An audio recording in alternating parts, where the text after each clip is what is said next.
మాజీ మంత్రి అంబటి రాంబాబు కూడా క్యూలోనే ఉన్నారా? నెక్స్ట్ టార్గెట్ లో ఆయన ఉన్నారా? వరుస కేసులు నోటీసుల క్రమంలో అంతిమంగా అదే జరగబోతోందా? వాయిస్ ఆఫ్ వైసీపీ అని చెప్పుకునే అంబటి రాంబాబు గురించి జరుగుతున్న చర్చ ఏంటి? ఏ అంశాలను ఆధారం చేసుకుని తదుపరి లిస్టులో అంబటి ఉన్నట్టు విశ్లేషిస్తున్నాయి రాజకీయ వర్గాలు. వరుస కేసులు నేతలకు జైళ్లతో ఉక్కిరిబిక్కిరవుతోంది వైసీపీ.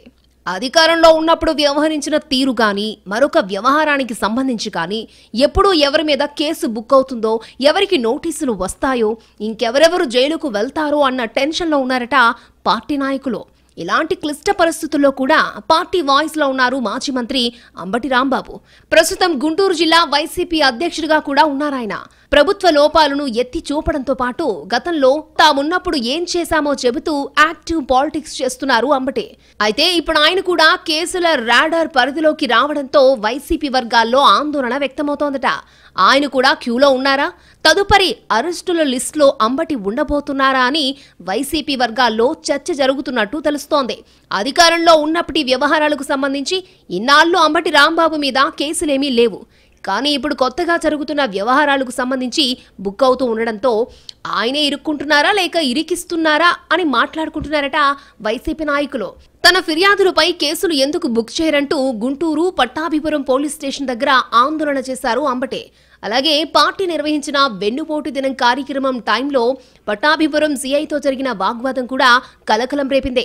ఆ 2 ఎపిసోడ్కి సంబంధించి మాజీ మంత్రి మీద 2 పోలీస్ కేసులు నమోదయ్యాయి.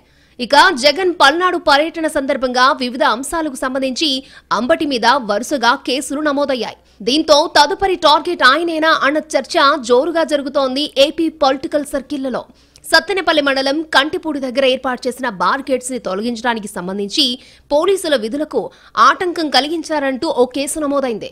దీంతో పాటు పోలీస్ యాక్ట్ అమల్లో ఉన్న టైంలో భారీ ఎత్తున జన సమీకరణ చేశారంటూ వరుసగా 3 కేసులు నమోదయ్యాయి.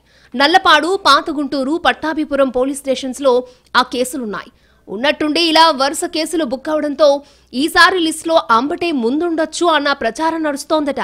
పోలీసులు అరెస్టు చేస్తే చేసుకోండంటూ ఇటీవల మాజీ మంత్రి అనడం వెనుక కూడా ఇదే రీజన్ ఉండొచ్చని, డౌట్ తోనే ఆయన అలా మాట్లాడి ఉండొచ్చని అంచనా వేస్తున్నారు. పోలీసులు కేసులు పెడుతున్నారని భయపడి ఇంట్లో ఉండాలా అంటూ కామెంట్ చేశారాయన. కేసులతో భయపెట్టాలని చూస్తే తాను వెనక్కి తగ్గేది లేదని అనడాన్ని చూస్తుంటే మానసికంగా ఆయన కూడా ఫిక్స్ అయినట్టు కనిపిస్తోంది అంటున్నారు విశ్లేషకులు. వరుసగా నమోదవుతున్న కేసులకు సంబంధించి నోటీసులు ఇవ్వడాన్ని బట్టి చూస్తుంటే తదుపరి టార్గెట్ అంబటే అయ్యుండొచ్చు అన్న చర్చ జరుగుతోంది రాజకీయ వర్గాల్లో. జగన్ పల్నాడు పర్యటన విషయంలో నిబంధనలు ఉల్లంఘించారని, మాకు తెలియకుండా ఎక్కడకు వెళ్లడానికి వీల్లేదంటూ అంబటికి నోటీసులు ఇచ్చారు నగరంపాలెం పోలీసులు. ఈ కేసులు, నోటీసులు పరిస్థితులను బట్టి చూస్తుంటే నెక్స్ట్ లిస్ట్ లో అంబటి ఉన్నా ఆశ్చర్యం లేదంటున్నారు పొలిటికల్ పరిశీలకులు. హైడ్రాకు పేర్లో